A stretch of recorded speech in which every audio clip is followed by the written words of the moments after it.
അമേരിക്കയിൽ നിന്നും അവിടേക്ക് അനധികൃതമായി കുടിയേറി പാർത്തവരെ അമേരിക്ക ഡീപ്പോർട്ട് ചെയ്തുകൊണ്ടിരിക്കുകയാണ്. അങ്ങനെ മൂന്നാമത്തെ വിമാനവും അമൃത്സറിൽ വന്നിറങ്ങിയിരിക്കുന്നു. മൂന്നാമത്തെ വിമാനവും അമൃത്സറിൽ വന്നിറങ്ങിയിരിക്കുന്നു എന്ന് പറഞ്ഞാൽ ഒന്നാമത്തെ വിമാനം ഇറങ്ങിയപ്പോൾ ഉണ്ടായതുപോലെ തന്നെ ആളുകളെ കൈകാലുകൊണ്ട് ചങ്ങലക്കിട്ട് ബന്ധിച്ചാണ് കൊണ്ടുവന്നിരിക്കുന്നത്. ഇത് നേരത്തെ തന്നെ നമ്മുടെ വിദേശകാര്യ മന്ത്രാലയത്തെ അറിയിച്ചതാണ്. പക്ഷെ അറിയിച്ചപ്പോൾ പോലും നമ്മളൊരു പ്രതിഷേധവും രേഖപ്പെടുത്തിയില്ല. ആളുകൾ ഇങ്ങനെ കൊണ്ടുവരുന്നത് ശരിയല്ല, ഡീപ്പോർട്ട് ചെയ്യണമെങ്കിൽ നേരത്തെയൊക്കെ കൊണ്ടുവന്നിരുന്ന പോലെ യാത്രാ വിമാനങ്ങളിൽ കൊണ്ടുവരാം എന്നുള്ളത് പറയാൻ പോലും നമ്മൾ തയ്യാറായിട്ടില്ല. അപ്പോൾ അതിനെതിരെ വളരെ ശക്തമായിട്ടുള്ളൊരു വീഡിയോ ഞാൻ ചെയ്തതാണ്. ഇത് ഇന്ത്യക്ക് വലിയ തോതിൽ നാണക്കേടാണ് എന്ന് പറഞ്ഞിരുന്നു. ആ നാണക്കേടാണെന്ന് പറഞ്ഞപ്പോൾ ഞാൻ അന്ന് കൊളംബിയയുടെ തലവനായിട്ടുള്ള ഗുസ്താവോ പെട്രോയും അതുപോലെ ബ്രസീലിൻ്റെ തലവനായിട്ടുള്ള ലുല ഡിസിൽവയും ഒക്കെ എടുത്തിട്ടുള്ള സ്റ്റാൻഡുകളുമൊക്കെ തന്നെ പറഞ്ഞിരുന്നു. അവരൊക്കെ തന്നെ ബ്രസീലിയൻസ് ബഹുമാനിക്കപ്പെടേണ്ടതാണെന്നും അതുപോലെ കൊളംബിയൻ പ്രസിഡന്റ് ഈ കൊളംബിയക്കാരൊന്നും ഈ ഇല്ലീഗൽ മൈഗ്രൻസ് ഒന്നും ക്രിമിനൽസ് അല്ല എന്നും അവരെ റെസ്പെക്റ്റോടുകൂടി ട്രീറ്റ് ചെയ്യണമെന്നും ഒക്കെ പറഞ്ഞിരുന്നു. പക്ഷേ എങ്കിൽ പോലും ഇന്ത്യക്കാരെ അടക്കം അതേ രീതിയിലാണ് ട്രീറ്റ് ചെയ്തിട്ടുള്ളത്. എന്തൊക്കെ കൊണ്ടാണെന്ന് അറിയാൻ പാടില്ല. നരേന്ദ്രമോദി എന്ന് പറയുന്ന 56 ഇഞ്ചിൻ്റെ നെഞ്ചളവുള്ള നമ്മുടെ ഭരണാധികാരി വളരെ ശക്തമായിട്ടുള്ള സ്റ്റാൻഡുകളൊന്നും എടുത്തിട്ടുമില്ല ഈ കാര്യത്തിൽ എന്നുള്ളത് നിങ്ങൾ ഓരോരുത്തരും കണ്ടതാണ്. പണ്ട് നമ്മുടെ ഇന്ത്യയുടെ തന്നെ ഒരു നയതന്ത്ര ഉദ്യോഗസ്ഥയെ അവരുടെ വീട്ടുജോലിക്കാരുടെ പരാതിയിൽ കൈവിലങ്ങ് വെച്ച് കൊണ്ടുപോയപ്പോൾ ഇന്ത്യ 2013 വലിയ ശക്തമായിട്ടുള്ള നടപടികൾ എടുത്തതാണ്. ശക്തമായിട്ടുള്ള നടപടികൾ എന്ന് പറഞ്ഞിട്ടുണ്ടെങ്കിൽ ഇന്ത്യ നയതന്ത്ര ബന്ധം നിർത്തിവെച്ചു. ആ നയതന്ത്ര ഉദ്യോഗസ്ഥരുടെ ID കാർഡുകൾ ഹാജരാക്കാൻ പറഞ്ഞു. നയതന്ത്ര ഉദ്യോഗസ്ഥരുടെ വീട്ടിലെ ജോലിക്കാരുടെ എല്ലാം തന്നെ രേഖകൾ ഹാജരാക്കാൻ പറഞ്ഞു. അവർക്കുള്ള പോലീസ് പ്രൊട്ടക്ഷൻ പിൻവലിച്ചു. അവർക്കുള്ള മദ്യം കൊടുക്കൽ പിൻവലിച്ചു. അവരുടെ വണ്ടികൾക്കുള്ള പോലീസ് പ്രൊട്ടക്ഷൻ പിൻവലിച്ചു. ഏറ്റവും ഒടുവിൽ ഇവരെ ഇങ്ങനെ കയ്യാമം വെച്ച് നടത്തിച്ചതിന് മാപ്പ് പറയണമെന്ന് പറഞ്ഞു. അവരൊരു വനിതയാണ്. അപ്പോൾ ഇതിനെല്ലാത്തിനും ശേഷമാണ് ഇന്ത്യ ഒന്ന് അടങ്ങിയത്. പക്ഷേ ഈ നടപടിയിൽ നേരത്തെ പറഞ്ഞതുപോലെ നരേന്ദ്രമോദി എന്തുകൊണ്ടോ സംസാരിച്ചിട്ടില്ല, മിണ്ടിയിട്ടില്ല, ഒരു പ്രതിഷേധം പോലും ഉയർത്തിയിട്ടില്ല എന്നുള്ളത് വാസ്തവമായിട്ടുള്ളൊരു കാര്യമാണ്.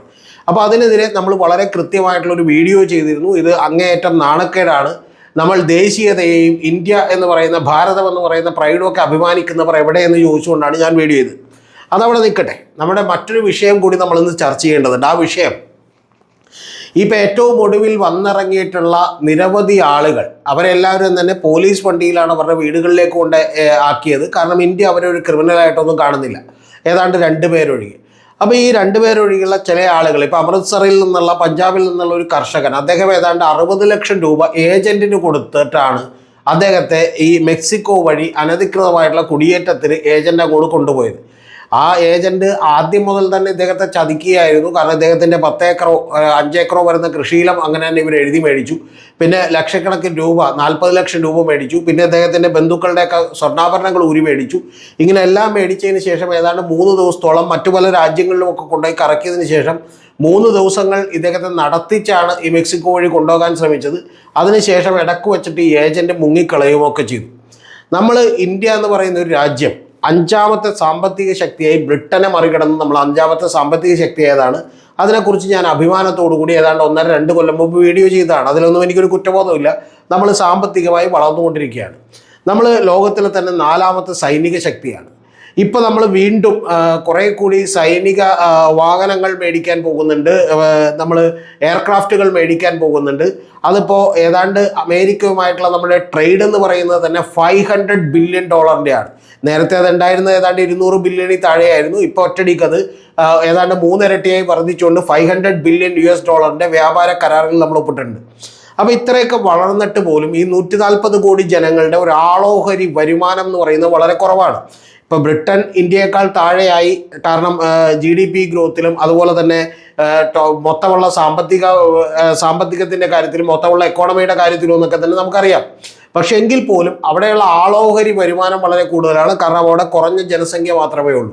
അപ്പോൾ അത്തരത്തിൽ അങ്ങനെ ആളോഹരി വരുമാനം വളരെ കുറവായതുകൊണ്ടും മറ്റ് സോഷ്യൽ ആയിട്ടുള്ള സാമൂഹികമായിട്ടുള്ള ചുറ്റുപാടുകളും സാഹചര്യങ്ങളും ഒക്കെ കുറവായതുകൊണ്ട് കൂടിയാണ് ആളുകൾ നമ്മുടെ നാട്ടിൽ നിന്ന് കാനഡയിലേക്ക്, അതുപോലെ തന്നെ ഇപ്പോൾ അമേരിക്കയിലേക്ക്, മറ്റ് രാജ്യങ്ങളിലേക്ക്, മറ്റ് യൂറോപ്യൻ കൺട്രീസിലേക്കൊക്കെ തീർച്ചയായിട്ടും മൈഗ്രേറ്റ് ചെയ്യാൻ വേണ്ടി ശ്രമിക്കുന്നത്. അവരുടെ കിടപ്പാടമൊക്കെ കളഞ്ഞുകൊണ്ടും 40-50 ലക്ഷം രൂപ 60 ലക്ഷം രൂപയൊക്കെ ഉണ്ടെങ്കിൽ ഇവിടെ തന്നെ സുഖമായി ജീവിക്കാവുന്ന ആളുകൾ പോലും അതിനൊക്കെ മുതിരാതെ പകരം അമേരിക്കയിലേക്ക് എങ്ങനെ എത്തിപ്പെടുകയും അവിടെ കുറച്ചുകൂടി വലിയൊരു ജീവിതം കെട്ടിപ്പടുക്കുകയൊക്കെ ചെയ്യണമെന്ന് കാണുന്നത് എന്തുകൊണ്ടാണ്? ഈ പ്രശ്നത്തെ കേന്ദ്ര ഗവൺമെൻറ്റും സംസ്ഥാന ഗവൺമെൻറ്റുകളും ഒക്കെ കൃത്യമായി അഡ്രസ്സ് ചെയ്യേണ്ടതല്ലേ? ഇത് അഡ്രസ്സ് ചെയ്യാതെ നമ്മുടെ ഇന്ത്യയിലെ പ്രധാനമന്ത്രി അവിടെ ചെല്ലുമ്പോഴോ ഹൂസ്റ്റണിൽ ചെന്ന് വലിയൊരു പൊതുസമ്മേളനത്തിൽ സംസാരിക്കുമ്പോഴോ അല്ലെങ്കിൽ മറ്റേതെങ്കിലും രാജ്യത്ത് ചെല്ലുമ്പോഴോ ഒക്കെ തന്നെ ഇന്ത്യ ഇന്ത്യ എന്ന് പറഞ്ഞ് അവിടെ നിന്നുള്ള ആളുകൾ, അതായത് ഇവിടെ നിന്ന് ഇതുപോലെ കുടിയേറിപ്പോയിട്ടുള്ള അല്ലെങ്കിൽ മൈഗ്രൻ്റ് ആയിട്ടുള്ള ഇനി അല്ലെങ്കിൽ ലീഗലി മൈഗ്രൻ്റ് ആയിട്ടുള്ള ആളുകൾ പോലും അവിടെ നിന്ന് ആർത്ത് വിളിക്കുന്നതിൽ എന്തോ കുഴപ്പമുണ്ട് എന്ന് നമ്മൾ മനസ്സിലാക്കണ്ടേ? ഇതെന്തുകൊണ്ടാണ് എന്നുള്ളതിന് ഇന്ത്യ ഗവൺമെൻറ്റും സ്റ്റേറ്റ് ഗവൺമെൻറ്റുകളും ഒക്കെ ഒരു പഠനം നടത്തണ്ടേ? ആ പഠനം നടത്തിയിട്ട് ഈ പറയുന്ന ആളുകളെ നമ്മളിങ്ങനെ ഇല്ലീഗൽ മൈഗ്രൻസ് ആയി ഇവിടെ നിന്ന് പോകാതിരിക്കാൻ വേണ്ടിയിട്ടുള്ള ബോധവൽക്കരണം നടത്തണ്ടേ? ഇന്ത്യയിൽ നിന്ന് തന്നെയുള്ള ഏജന്റുമാർ ഇതിന് മുൻകൈ എടുക്കുന്നുണ്ടെങ്കിൽ ആ ഏജന്റുമാരെ കണ്ടെത്തി നമ്മൾ ശിക്ഷിക്കാൻ തയ്യാറാകണ്ടേ? തീർച്ചയായിട്ടും അമേരിക്കയുടെ ഭാഗത്ത് ഇതിനകത്തൊരു തെറ്റുമില്ല. കാരണം അമേരിക്കയിലേക്ക് അനധികൃതമായി കുടിയേറുന്ന ആളുകളെ അവർ പിടികൂടും, അല്ലാതെ അവരുടെ രാജ്യത്തേക്ക് പരവതാനി വിളിച്ച് സ്വീകരിക്കാനൊന്നും അവർക്ക് പറ്റില്ല. അതിപ്പോൾ നമ്മുടെ രാജ്യത്തേക്ക് ബംഗ്ലാദേശികളോ മറ്റേതെങ്കിലും തരത്തിലുള്ള ആളുകളോ വന്നിട്ടുണ്ടെങ്കിൽ നമ്മൾ അവർക്ക് വേണ്ടി ഡിറ്റൻഷൻ സെൻ്ററുകൾ പണിയും. അപ്പോൾ അല്ലാതെ നമ്മളിവിടെ അവരെ ഒരു രേഖയുമില്ലാത്ത ആളുകളെ അങ്ങോട്ട് വളരെ അനിയന്ത്രിതമായിട്ട് ഒരു നിയന്ത്രണവുമില്ലാതെ വിട്ടുകൊടുക്കാൻ ഒരു രാജ്യത്തിനും പറ്റില്ല. പക്ഷെ ഇതൊക്കെ സംഭവിക്കുമ്പോൾ പോലും ഇന്ത്യയിൽ നിന്നാണ് ലോകത്ത് തന്നെ ഏറ്റവും കൂടുതൽ ഇത്തരത്തിലുള്ള കുടിയേറ്റം നടക്കുന്ന ഒരു രാജ്യം എന്നുള്ള കാര്യം നമ്മൾ ബോധവാന്മാരാകണ്ടേ? ഇതിന് കൃത്യമായിട്ടുള്ള കണക്കുകളൊന്നും ഇപ്പോഴും ലഭ്യമല്ലെങ്കിലും ചില വെബ്സൈറ്റുകളും ചില പഠനങ്ങളും ഒക്കെ പറയുന്നത് ലോകത്തിലെ യൂറോപ്യൻ കൺട്രീസിലേക്കും അമേരിക്കയിലേക്കും അതുപോലെ തന്നെ മറ്റു രാജ്യങ്ങളിലേക്കും UK-യിലേക്കും ഒക്കെ ഇതുപോലെ കുടിയേറുന്നവരിൽ മഹാഭൂരിപക്ഷവും, പ്രത്യേകിച്ച് ഇല്ലീഗൽ മൈഗ്രൻസ് ആയിട്ടുള്ള ആളുകൾ മഹാഭൂരിപക്ഷവും ഇന്ത്യ പോലെയുള്ള രാജ്യങ്ങളിൽ നിന്നാണെന്നാണ്, ആഫ്രിക്കൻ രാജ്യങ്ങളിൽ നോക്കുന്നുണ്ട്. അപ്പോൾ ഇത്തരത്തിലുള്ള രാജ്യങ്ങളിൽ നിന്ന് കുടിയേറുമ്പോൾ നമ്മുടെ രാജ്യം ഈ പ്രശ്നത്തെ ഗൗരവതരമായി അഡ്രസ് ചെയ്യണം എന്നുള്ളതാണ് എനിക്ക് പറയാനുള്ളത്. ഇത് കേൾക്കുമ്പോൾ നമ്മൾ ചില കാര്യങ്ങളൊക്കെ മണ്ടത്തരങ്ങളൊക്കെ പറയും. ഇപ്പോൾ കേരളത്തിൽ അങ്ങനെ പറയുന്നുണ്ട്. കേരളത്തിൽ പറയുന്നത് വിദേശ യൂണിവേഴ്സിറ്റികളിലേക്ക് കുട്ടികൾ പഠിക്കാൻ പോകണു, അപ്പോൾ ആ യൂണിവേഴ്സിറ്റികളെ കേരളത്തിൽ കൊണ്ടുവന്ന കുട്ടികൾ ഇവിടെ പഠിച്ചോളൂ എന്നാണ്. എന്തൊരു വിഡ്ഢിത്തമാണ് ഇവർ ഈ പറയുന്നത്. വിദേശത്തേക്ക് യൂണിവേഴ്സിറ്റി കുട്ടികൾ പഠിക്കാൻ പോണ ഒരു കോഴ്സ് പഠിക്കാൻ വേണ്ടി മാത്രമല്ല, അവിടുത്തെ ജീവിത സാഹചര്യങ്ങൾ സ്ത്രീകളാണെങ്കിലും പെൺകുട്ടികളാണെങ്കിലും ആരും തുറച്ചു നോക്കില്ല. ഭാര്യയും ഭർത്താവുമാണെങ്കിലും കിച്ചണിലാണെങ്കിലും അവരൊരുപോലെ വളരെ മാറിയ ഭർത്താവായി തീരും, ഒരുപോലെ വീട്ടിലെ ജോലികളെല്ലാം ഷെയർ ചെയ്തെടുക്കും. ഇത്തരത്തിൽ വലിയ സ്വാതന്ത്ര്യം അനുഭവിക്കുകയും വലിയ സാമൂഹികമായിട്ടുള്ള സുരക്ഷിതത്വം അനുഭവിക്കുകയും വലിയ തോതിലുള്ള എക്സ്പോഷർ കിട്ടുന്നതിനുമൊക്കെ വേണ്ടി കൂടിയാണ് അവർ പുറത്തേക്ക് പോകുന്നത്. ഒന്ന്. രണ്ടാമത്തത്, അവിടെ പോയി പണിയെടുക്കുമ്പോൾ അവിടെ പോയി പാർട്ട് ടൈം ജോലികളൊക്കെ ചെയ്താലും ഈ പഠിക്കാനുള്ള പണം കിട്ടുമെന്നുള്ളതാണ് ഏറ്റവും പ്രധാനപ്പെട്ട കാര്യം. മൂന്നാമത്തെ കാര്യം, ആ രാജ്യത്തേക്ക് ചേക്കേറി അവിടെ ഒരു മൈഗ്രൻ്റായി പിന്നീട് ഒരു പെർമനന്റ് റെസിഡൻറ്റായി ഒക്കെ തന്നെ ജീവിക്കാനുള്ള സാഹചര്യം ഒരുങ്ങുമെന്ന് വിചാരിച്ചിട്ടാണ് ഈ കാനഡയിലേക്കും ഓസ്ട്രേലിയയിലേക്കും അതുപോലെ അമേരിക്കയിലേക്കും ഒക്കെ ആളുകൾ പോകുന്നത്.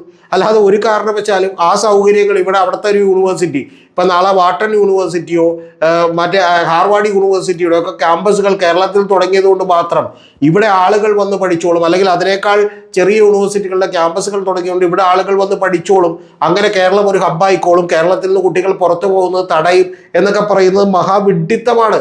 അപ്പം അതുകൊണ്ട് ഇതിൻ്റെ യഥാർത്ഥത്തിലുള്ള പ്രശ്നങ്ങൾ നിങ്ങൾ കണ്ടെത്താൻ വേണ്ടിയുള്ള ഒരു പഠനമെങ്കിലും കേന്ദ്ര ഗവൺമെൻറ്റുകളും സംസ്ഥാന ഗവൺമെൻറ്റുകളും ഒക്കെ തയ്യാറാകേണ്ടതാണ്. ഗുജറാത്ത് അടക്കമുള്ള സംസ്ഥാനങ്ങളിൽ നിന്ന് നിരവധി ആളുകൾ അമേരിക്കയിലുണ്ട്. ഹരിയാനയിൽ നിന്ന്, പഞ്ചാബിൽ നിന്നൊക്കെ നിരവധി സിഖുകാരാണ് കാനഡയിലുള്ളത്. ഏതാണ്ട് 2% ആളുകൾ അവിടെ ഉണ്ട്, കാനഡയുടെ പോപ്പുലേഷൻ തന്നെ. അപ്പോൾ ഇത്തരത്തിലുള്ള ആളുകൾ എന്തുകൊണ്ടാണ് കുടിയേറുന്നത് എന്നുള്ളതിനെക്കുറിച്ച് വളരെ കൃത്യമായിട്ടുള്ള ഒരു പഠനം നടത്താൻ ഗവൺമെൻറ് തയ്യാറാകണം. അതുപോലെ തന്നെ അവിടെയുള്ള ആളുകളോട് ഇത്തരത്തിൽ പിടിക്കപ്പെട്ട് അപമാനിതരായി തിരിച്ചു പോരുന്നതിന് മുമ്പ് തന്നെ തിരിച്ചു പോരാനുള്ള സംവിധാനങ്ങൾ നമ്മുടെ എംബസി മുഖാന്തരം ഒരുക്കണം. ഇത്തരം കാര്യങ്ങളെ അഡ്രസ് ചെയ്യാതെ ഇന്ത്യ സാമ്പത്തികമായി വളർന്നു, നമ്മൾ 4ാമത്തെ സൈനിക ശക്തിയാണ് എന്നൊന്നും പറയുന്നതിൽ യാതൊരുവിധ അടിസ്ഥാനവുമില്ല. നമ്മുടെ പെർ ക്യാപിറ്റ ഇൻകവും ആളോഹരി വരുമാനവും ഒക്കെ കൂട്ടാനുള്ള പരിപാടികൾ കൂടി തുടങ്ങിയാൽ മാത്രമേ ഇത്തരം കാര്യങ്ങൾക്ക് വിരാമമാകൂ എന്നുള്ളതാണ് ഇതിൻ്റെ അന്തിമമായ പരിഹാരം.